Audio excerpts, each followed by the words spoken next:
నిజానికి కొండలని బండలని దీవిస్తే మళ్ళీ పుడతాయా? చెట్లు దీవిస్తే చెట్లు మళ్ళీ పుడతాయా అంటే మన భారతీయ వైదిక విజ్ఞానం చెబుతోంది చెట్టైనా కొండైనా జీవులే. ఇప్పటి సైన్స్ కూడా అంగీకరిస్తోంది ఆ విషయాన్ని. చెట్లల్లోనూ కొండల్లో కూడా జీవులు ఉంటారు, చైతన్యం, అంతర్గత చైతన్యం ఉంటుంది.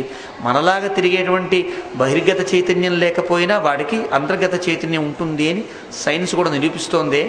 అలాగా రాముడు ఏ బండనైతే ఏ కొండనైతే దీవించాడో ఆ కొండలో ఉండేటువంటి జీవుడు తన తరువాతి జన్మలో మేరు పర్వతరాజ దంపతులకు కుమారుడుగా పుట్టాడు. స ఏవ జాతో మేరోశ్చ మేరుదేవ్యా శిలోచ్చయ అంటుంది బ్రహ్మపురాణం.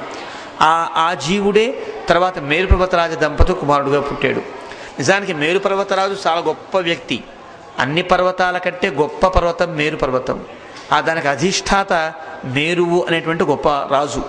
ఆ రాజుకి సంతానం కావాలి అని ఆయన భార్య మేనకాదేవి ఆయన కలిసి ఒక కఠోరమైనటువంటి తపస్సును ఆచరించారు. ఆచరిస్తే బ్రహ్మ ప్రత్యక్షమయ్యాడు. ఏం వరం కావాలి అని కోరుకోమన్నాడు. ఓ సత్పుత్రుడు కావాలి అని కోరుకుంటే సరిపోయాయి. అలా కోరుకోలేదు వాళ్ళు. రామభక్తీక శరణం రామార్చన రతం సదా కుల సంరక్షణార్థాయ దేహిపుత్రమకల్మషం. ఎల్లప్పుడూ రామచంద్రమూర్తినే ఆరాధిస్తూ ఉండేవాడు. రామునే ఎప్పుడూ స్మరిస్తూ ఉండేటువంటి ఒక సత్పుత్రుడు మాకు కావాలి. ఆ పిల్లవాడి వల్ల మా వంశం తరించాలి. కుల సంరక్షణార్థాయ దేహి పుత్రం అకల్మషం అని కోరుకున్నాడు. బ్రహ్మదేవుడు ఆలోచించాడు. త్రేతాయుగంలో అయితే ఏ శిల రామచంద్రమూర్తి యొక్క అనుగ్రహానికి పాత్రమైందో ఆ శిలే మీకు కుమారుడుగా పుట్టుగాక అని దీవించాడు.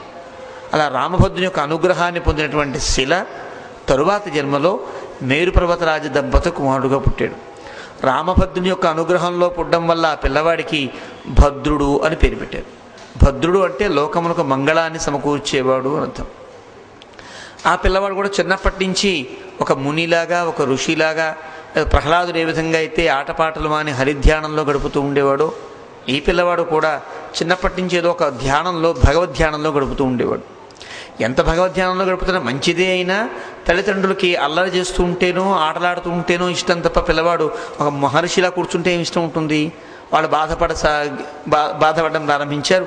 నారద మహర్షి వచ్చాడు ఆ సమయానికి. ఏమిటి ఇలా పిల్లవాడు ఉన్నాడు అంటే, ఈ పిల్లవాడు మిమ్మల్ని తరింపజేయడానికే పుట్టాడు కదా, ఈ పిల్లవాడి వల్ల మీరు తరించడం కాదు ఈ లోకమంతా తరించబోతోంది అని ఆ పిల్లవాడి యొక్క కారణ జన్మత్వాన్ని గుర్తించి నారద మహర్షి ఆ పిల్లవాడికి రామతారక మంత్రాన్ని ఉపదేశం చేశారు.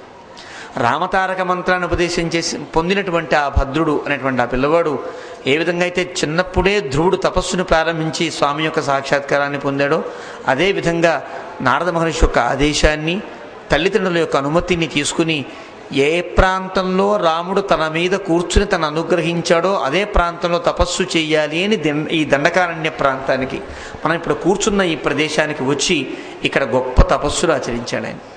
అతని తపస్సు కొన్ని వేల సంవత్సరాల పాటు సాగింది. అప్పటికి రామావతారం పూర్తి అయిపోయింది. రాముడు రామావతారాన్ని చాలించి వైకుంఠానికి తిరిగి వెళ్ళిపోయాడు. విష్ణుమూర్తిగా తాను మళ్ళీ మారిపోయాడు. ఈ పిల్లవాడి తపస్సు రాముణ్ణి చూడాలి అని తపస్సు.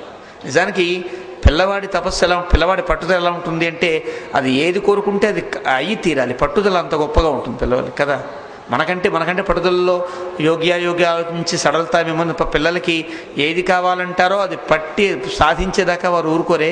ఆ విధంగా రాముణ్ణి చూడాలి, రాముణ్ణి సాక్షాత్కరింపచేసుకోవాలి అని అతని తపస్సు ప్రారంభమైతే అతను ఘోరమైనటువంటి ఆ తపస్సుకి తాళలేని దేవతలంతా కూడా కార్యవైకుంఠమైనటువంటి క్షీరాబ్దికి వెళ్ళి మొరపెట్టుకుంటే అక్కడ ఉండేటువంటి శ్రీమన్నారాయణుడు మహావిష్ణువు భద్రుడు ఎవరి పదవి కోసమో తపస్సు చేయట్లేదు, ఏదో ఇంద్ర పదవి కోసమో బ్రహ్మ పదవి కోసం తపస్సు చేయట్లేదు, కేవలం నా సాక్షాత్కారం కోసమే తపస్సు చేస్తున్నాడు కాబట్టి మీరంతా నిశ్చింతగా ఉండండి అని